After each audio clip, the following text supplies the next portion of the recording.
ছয়ের বি, এটা আমাদের উদ্বাস্তু সমাজের মানুষকে বোঝানো দরকার।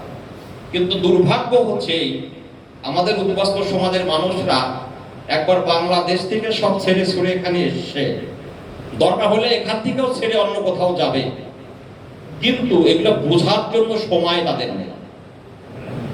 এটা খুব সত্যি কথা। এই কয়টা লোককে জোগাড় করতে মনোরঞ্জন দ্বারা যেরকম পরিশ্রম করছে, ঠিক আছে, এদের সেই সময়টাই নেই। 6B তে কি আছে? 6B তে দেখুন 6A কেন বলা হলো না? যদি 6B না থাকতো আজকে আমাদের নাগরিকত্ব লাগতোই না, এসব নিয়ে আলোচনাই করবো। 6A তে বলা আছে 1935 সালের ভারত শাসন আইন অনুযায়ী যে ভারতের টেরিটরি ছিল সেইখানকার যারা তারাই ভারতের, তাহলে আমরা হয়ে যেতাম। কিন্তু বিতে কি বলা হলো? বিতে বলা হলো যে 19 জুলাই 48-এর পরে যারা এসেছে, 19 জুলাই 48-এর আগে যারা এসেছে, before the 19th day of July, তারা অটোমেটিক্যালি নাগরিক। কিন্তু B1 এবং B2 তে কি বলা হলো খুব ভালো করে বুঝবেন। 6B, 6 এ কি আছে?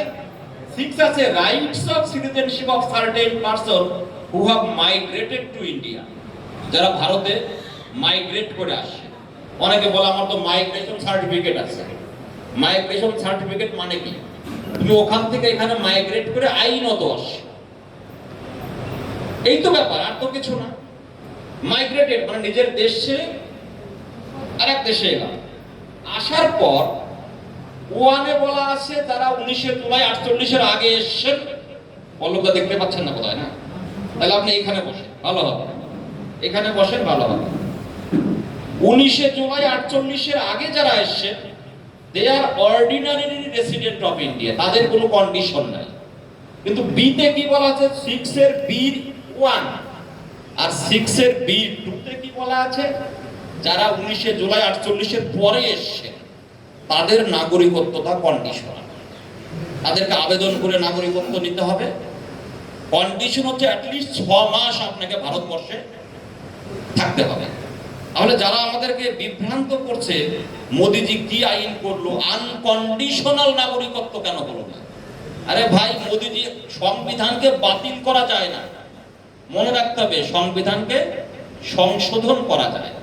এই যে যত দেখবেন 6B, 6B2 এই জায়গাটাই অ্যামেন্ডমেন্ট হতে হতে CA 19 হয়েছে, এটা বুঝতে হবে আপনাকে। তাহলে দেখেন দেশের প্রথম যে সংবিধান, সেই সংবিধানেই কিন্তু উদ্বাস্তুদের